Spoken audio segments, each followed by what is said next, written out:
வேற லெவல்ல மாஸா இருந்துச்சுன்னே சொல்லலாம். மிஸ் பண்ணாம ஃபுல்லோடையும் கேளுங்க. விசியம் சுத்தமா போமாட்டேங்குது. பார்க்குறலாம் லைக் பண்ணிட்டு பார்த்தீங்கன்னா, எனக்கு கொஞ்சம் பேச வந்து மோட்டிவேட்டா இருக்கும். முத்துப்பாண்டி அறிவழகன் கிட்ட கேள்வி மேல கேள்வியா கேட்குறாங்க. "நீங்க ஃபோன் நம்பர் வச்சு பார்க்கலாமே" அப்படின்னு சொன்னோனே, அறிவழகன் சொன்னபடியே வந்து ஃபோன் நம்பர்லாம் எடுத்துக்கிட்டு, நம்ப சண்முகம் வீட்டுக்கு வந்து வராங்க. "முத்துப்பாண்டி, இந்த ஃபைல்ல ஏகப்பட்ட ஆதாரம்லாம் இருக்கு. அத பார்த்து நான் படிச்சு தெரிஞ்சுக்கிறதுக்குள்ள பொழுது விடிஞ்சு போயிடும். அதில என்ன கண்டுபிடிச்சிருக்கியோ அத மட்டும் சொல்றியாப்பா?" அப்படின்னு சொல்லி சண்முகம் சொன்னோனே, அறிவழகன் நல்லவன்ப்பா. இதத்தான் பாரதி மேடமும் சொன்னாங்க. எல்லாரும் நல்லவங்கன்னு சொல்றீங்கப்பா. ஆனா, இதுக்கு பின்னாடி இருக்கிற எந்த விஷயத்தையும் சொல்ல மாட்டேங்கிறீங்க. எதுக்காக அவன் தாலி கட்ட வேண்டிய நேரத்தில அங்க போனான்? அதுக்கான விடை அவனுக்கே தெரியாதப்ப, நான் எப்படி அவன நம்ப முடியுங்கிற மாரி சண்முகம் வந்து கேட்கும்போது, இதில தான் ஒரு விஷயம் இருக்கு. நான் மாலதியோட எல்லா விஷயத்தையும் வந்து அலசுன்னு அலசுனேன். மாலதிய பத்தின இருக்கிற விஷயம் எல்லாமே எனக்கு தெரிஞ்சிருச்சு. கடைசியா 4, 5 பேர்கிட்ட அவ பேசியிருக்கா. 1 வெங்கடேஷ்ங்கிற மாரி சொல்றாங்க. இன்னும் 4, 5 பேர் யார் யாரு? அத சொன்னா ஏதோ ஐடியா கிடைக்குமா மாப்ள? அப்படின்னு சொல்லி நம்ப வைகுண்டம் கேட்கும்போது, வைஜெயந்தி கிட்ட பேசியிருக்காங்க. வைஜெயந்தி கிட்டலாம் நம்ப அவ்வளோ சீக்கிரம்லாம் போயி விசாரிக்கலாம் முடியாது. அவங்க மிகப்பெரிய ஆளு. நம்ப அது மாரி யோசிக்கிறோம்னு தெரிஞ்சாலே, அவங்க ஆட்டத்த கலைச்சு விட்டுருவாங்க. அப்ப நான் என்ன பண்றது? மாலதி பத்தின இருக்கிற விஷயம்லாம் நம்ப ரத்னா கிட்ட இருக்குமே. விசாரிக்காம வரமாட்டேன் சண்முகம். ஒவ்வொரு வாட்டியும் வந்து ஒவ்வொரு கேள்விக்கு விடை தேடுனா, என்னைக்குமே வந்து உருப்படாது. அப்புறம் என்ன சொல்ற? அது எல்லாமே சும்மா தான் குடுத்துருக்கா. அது எதுவுமே உண்மை கிடையாது. எதுவுமே உண்மை கிடையாதா? அப்பன்னா அவ இங்க வந்தது, திட்டம் போட்டது எல்லாம் நம்ப அறிவழகன கவுக்கணுங்கிற ஒரே காரணத்துக்காக தான். நிச்சயம் வெங்கடேஷ் சொல்லி தான் நம்ப மாலதி இங்க வந்திருக்கா. அவளுக்கு ஏத்த மாரி தான் பெர்ஃபார்ம் பண்ணியிருக்கா. ஆமாங்க. இப்ப தான் என்னால புரிஞ்சுக்க முடியுது. எடுத்த உடனே நம்ம மாலதி அறிவழகன் கிட்ட ரொம்ப நெருக்கமா வந்து பழகியிருக்கா. இது எல்லாத்துக்கும் காரணம் வெங்கடேஷ் தான். அவன் தான் இது மாரி ட்ராமா ஆட சொல்லியிருக்கான். எப்படி இருந்தாலும் ரத்னாக்கும், அறிவழகனுக்கும் தான் கல்யாண ஏற்பாடு பண்ணி வைக்கிறோம்னு தெரிஞ்சு, வெங்கடேஷ் தான் இதுக்கு பின்னாடி இருந்திருக்காங்கிற விஷயத்த எல்லாத்தையும் போட்டு உடைக்கிறாங்க. அப்பன்னா என் மாப்பிள நல்லவன். ஆனா கடைசி நேரத்தில அவன் எதுக்காக அங்க போனான்? அதுதான் அவனே சொல்றானே. அத நம்பு சண்முகம். உன் குடும்பத்த நீ ஏன் நம்பலன்னா, வேற யாரு நம்புவா? உனக்கு ஒவ்வொரு வாட்டியும் எடுத்து சொல்லி புரிய வைக்கிறதுக்குள்ள போதும் போதும்ன்னு ஆவுது. ஆனா, நீ எடுத்தோம் கவுத்தோம்ன்னு யோசிக்கிறது தான் எல்லாருக்கும் செம்மையா வந்து கடுப்பு வருது சண்முகம். நீ மட்டும் உன் குடும்பத்த நம்புனன்னு வச்சுக்கயேன், இந்த பிரச்சனைய ஈஸியா வந்து நீ முடிச்சு வச்சுருவ. ஆனா, நீ நம்ப மாட்டேங்கிற. உன் தங்கச்சி ஏதாவது ஒரு விஷயத்த சொன்னா, நம்புற சண்முகம், ஏன் உன் மாப்பிள சொன்னா நம்ப மாட்டேங்கிற? அவன் உன் குடும்பம் இல்லையா? அவன் நல்லவன் இல்லையா? அவன் என்ன வெங்கடேஷ் மாரி ஒரு ஆளா? சொல்லு சண்முகன்னோன, முத்துப்பாண்டி, என் அறிவ தொறந்து வச்சுட்டேன். நிச்சயம் நான் யோசிக்கிறேன். ரத்னாவுக்கு பின்னாடி இருக்கிற சதி திட்டத்த எல்லாம் என்னால புரிஞ்சுக்க முடியுது. இது எல்லாத்துக்கும் காரணம் அந்த வெங்கடேஷ் தான். அவன பிடிச்சா எல்லாத்துக்கும் காரணம் வந்து தெரிஞ்சிரும். அப்படின்னு சொல்லிட்டு இருக்காங்க. இத ஏன் புதுசா வந்திருக்கிற அதிகாரிகிட்ட சொல்லக்கூடாது? நம்ப எடுத்தோனே வந்து அவங்க கிட்ட கொண்டு போய் சொல்றதெல்லாம் சரிப்பட்டு வராது சண்முகம். முதல்ல நம்ப இந்த விஷயத்துல ஏதாவது கிடைக்குதான்னு பார்ப்போம். நிச்சயம் வெங்கடேஷ புடிச்சு அவங்க முன்னாடி வந்து நிப்பாட்டுவோம். அது வேணா கரெக்ட்டா இருக்கும்.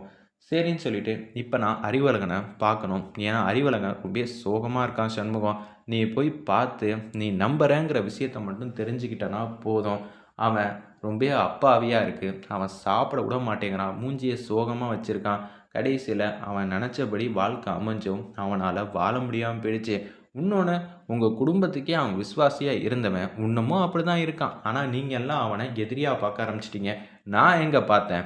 இவன் தான் எதையுமே புரிஞ்சுக்காம நின்னுகிட்டு இருக்கான். இதே மாரி தான் சிவபாலன் விஷயத்திலயும் ஏகப்பட்ட இதெல்லாம் சொல்லியிருக்கான். என்ன சொல்றீங்க? சிவபாலன் வந்தானா? ஆமா, வந்தான். தூக்கி போட்டு மிதிச்சான். ஏன் சண்முகம் இப்படி பண்ற? எதுக்காக என் தம்பிய வந்து அடிச்ச? நீ சொல்றேங்கிறதுக்காக அவன் வேற ஒரு புது விஷயத்த சொல்லிட்டு போயிருக்கான். என்ன சொல்லிட்டு போயிருக்கான் அப்படின்னு நம்ம முத்துப்பாண்டி வந்து கேட்குறாங்க. கௌதம பத்தி ஏகப்பட்ட விஷயத்தலாம் சொல்றான். "அப்படியா? இது என்ன கேள்விப்படாத விஷயமா இருக்கு." அப்படின்னு சொன்னோனே, "இந்த விஷயத்தையும் நான் பார்த்துக்கிறேன்." அப்படின்னு அந்த இடத்துல முத்துப்பாண்டி வந்து சொல்லிட்டு இருக்காங்க. உடனே யாருக்கோ ஃபோன் அடிக்கிறாங்க. ஃபோன் அடிச்சு, "இது மாரி அறிவழகன இப்ப பார்க்கணும்."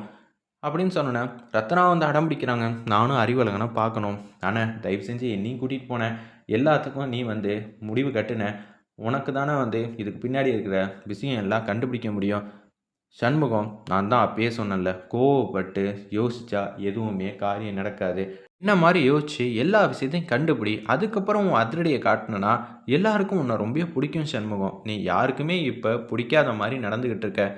இனிமேட்டு என்னை எல்லாருக்கும் பிடிக்கும் பார்ப்போம் அப்படின்னு சொல்லிட்டு அந்த இடத்துல சண்முகம் வந்து பழையபடி அதிரடியாக எல்லாரையும் வந்து நம்ப ஆரம்பிச்சிட்டாங்க. வேற லெவலில் மாசம் இருந்துச்சுன்னே சொல்லலாம் அந்த சீன்லாம். அடுத்த சீன்லேயே நம்ம ரத்னாலேருந்து எல்லாரும் அங்கே வந்துட்டாங்க. பரணி இருக்காங்க, சண்முகம், ரத்னா எல்லாரும் அங்கே வந்து இருக்காங்க. முத்துப்பாண்டியிலேருந்து அறிவழகன் வராங்க. சண்முகம், இன்னமும் நீ என்னை நம்ப மாட்டேன்னு எனக்கு நல்லா தெரியும். ஆனால் நான் இப்போ எத்தனை வாட்டி கேட்டாலும் எனக்கு தெரிஞ்சது தான் சொல்ல முடியும். மாப்பிள்ளை, நான் தப்பு பண்ணிட்டேன் மாப்பிள்ளை. ரத்னா சொன்னால் நான் நம்பியிருப்பேன்ல. எதுவுமே கேள்வி கேட்காம நான் பக்கத்தில் உறுதுணையாக நின்றுருப்பேன். ஆனால் நீ நல்லவன்னு தெரிஞ்சிருந்தோம் உன்னை யாரோ ஒருத்தவங்க சிக்க வச்சுருக்காங்க. அது வேற யாரும் இல்லை. ஆளையும் கண்டுபிடிச்சிட்டோம். யார் அது? வெங்கடேஷ் தான். என்னது வெங்கடேஷா? ஆமாம், நீங்கள் 2 பேரும் கல்யாணம் பண்ணிக்கிட்டீங்கன்னா அவனுக்கு தானே வந்து இடையூறாக இருக்கும். அதனால தான் இப்படியெல்லாம் சதி திட்டம்லாம் நடந்திருக்குங்கிற மாதிரி சொல்கிறாங்க. சண்முகம், நீ புரிஞ்சுக்கிட்டல்ல, அது போதும்யா. நீ நல்லவனா இருக்கிறப்ப நான் உங்கள் 2 பேரையும் சேர்த்து வைக்கிறேன். இந்த ஜில்லாவில் யார் எங்கே ஒளிஞ்சிருந்தாலும் நான் கண்டுபிடிக்கிறேன். இதுக்கு உண்மையான ஆள் யாராக இருந்தாலும் பரவாயில்ல, நான் கண்டுபிடிச்சி அவனை முத்துப்பாண்டிக்கிட்ட ஒப்படைக்கிறேன். ஒப்படைச்சதுக்கு அப்புறமேட்டுக்கு நீ வெளியே வருவ. அது யாராக இருந்தாலும் சரி, நான் கவலைப்பட மாட்டேன். இந்த சண்முகத்துக்கு அவன் தங்கச்சியோட வாழ்க்கை மட்டும்தான் முக்கியம், வேறு எதுவுமே தேவையில்லைங்கிற மாதிரி சூப்பராக வந்து யோசிச்சுட்டு இருக்காங்க. அந்த இடத்துல நம்ம சண்முகம், இது போதும்யா, எனக்கு ரொம்ப சந்தோஷமாக இருக்குது. ரத்னாவும் கையை கொடுமா அப்படின்னு சொல்லி அழகனையும் வெங்கடேஷையும் அங்கேயே வந்து கையை வந்து ஒத்துமையாக வச்சு, நான் உங்களுக்கு செஞ்சு கொடுக்குற சத்தியம், நீங்கள் 2 பேரும் கூடிய சீக்கிரம் நிம்மதியாக சந்தோஷமாக வந்து வாழ ஆரம்பிப்பீங்க. என் தங்கச்சிக்கு பிடிச்ச வாழ்க்கையை எப்பேற்பட்ட சூழ்நிலை தடுத்தாலும் அதை தகர்த்து எறிகிறது தான் இந்த அண்ணனோட வேலை அப்படின்னு சொல்லிட்டு வெளியில் வந்து வந்துடுறாங்க. வந்த உடனே அதுக்கு தான் நம்ம சூடாமணி ஏதோ ஒரு விஷயத்த சொல்லி மறைச்சிருக்காங்க. ஆனால் என்ன சொல்ல வராங்கன்னு தெரியல. இப்போ 2 பேருக்கான வாழ்க்கையும் நியாயமான வாழ்க்கை. நல்லா வந்து யோசிச்சு பார்த்தியா, அறிவழகன் தப்பு பண்ணலைங்கிறனால தான் அறிவழகனை பற்றி அத்தைக்கு ஒரு நல்ல அபிப்பிராயம் இருக்குது. என் பொண்ணுங்களோட வாழ்க்கையை காப்பாற்றுங்கன்னு சொல்லியிருக்கலாம். ஆனால் என் 2 பொண்ணுங்களோட வாழ்க்கையும் இப்படி நிற்கிது. அவங்களுக்கு நல்லபடியாக கிடைச்ச வாழ்க்கையை வாழ வைங்கன்னு தான் நம்ம செல்லக்கனி பாரதி மேடம் கிட்ட சொன்னாங்க. இது உனக்கு புரிஞ்சிச்சா புரியலையா? புரிஞ்சிச்சு. முதல்ல இந்த பிரச்சனையை என்னன்னு பார்ப்போம், அதுக்கப்புறம் பார்த்துக்கலாம். ரத்னா இன்னும் 1 வாரத்துக்குள்ளே அறிவழகன் வெளியில் வந்து இருப்பாமா. இது நான் வந்து செஞ்சு கொடுக்குற சத்தியம். இவ்வளோ நாளாக நான் நம்பாமல் விட்டுட்டேன். அதனால தான் எனக்கு தெரில, நான் களத்தில் இறங்கிட்டேன்ல. அப்புறம் என்ன? அப்பாடா, என் பையன் நல்லாவே புரிஞ்சுக்கிட்டான். இனிமேட்டு அவன் பார்த்துப்பான். முத்துப்பாண்டி, தயவு செஞ்சு சீக்கிரம் மாப்பிள்ளையை வெளியில் கொண்டு வாயா. அவன் வெளியில் வந்து வரணுயா. அவன் உள்ளே இருக்கிறத என்னாலே பார்த்துக்க முடியல. ரத்னா பாவம்யா அப்படின்னு சொல்லிட்டு இருக்கிறப்ப, பார்த்துக்கலாம் மாமா, நீங்கள் எதுக்கும் கவலைப்படாதீங்க, நான் இருக்கேங்கிற மாதிரி அன்பா பாசமாக வந்து பேசிகிட்டு இருக்காங்க. நம்ம சண்முகம்லேருந்து எல்லாரும், அப்பா நீங்கள் போங்கப்பா, இப்போலேருந்து இந்த நொடியிலேருந்தே சாமிக்கு ஒரு பூஜையை போட்டுட்டு நான் களத்தில் வந்து இறக்குறேன்னு சொல்லி எல்லாரையும் வீட்டுக்கு அனுப்பிச்சி வச்சிடுறாங்க. அப்பயே வந்து சாமிக்கிட்ட வந்து வேண்டுறாங்க. நீ எனக்கு நல்லது தான் செஞ்சுருக்க. நான் தான் உன்னை பற்றி புரிஞ்சிக்காமல் உன்னை திட்டியிருக்கேன். என்னை மன்னிச்சிரியா. நீ தான் என்னோட காக்கும் கடவுள். நீ இருக்கிற வரைக்கும் எனக்கு எந்த பிரச்சனையும் இல்லை. எனக்கு நல்லது தான் நீ செஞ்சுருக்க, என்னால் புரிஞ்சிக்க முடியுது அப்படின்னு சொல்லிட்டு, இந்த பிரச்சனையிலேருந்து என் தங்கச்சியை நீ தான் காப்பாற்றணும், அதுக்கு கூடிய சீக்கிரம் விட காட்டு அப்படின்னு சொல்லிகிட்டு இருக்காங்க.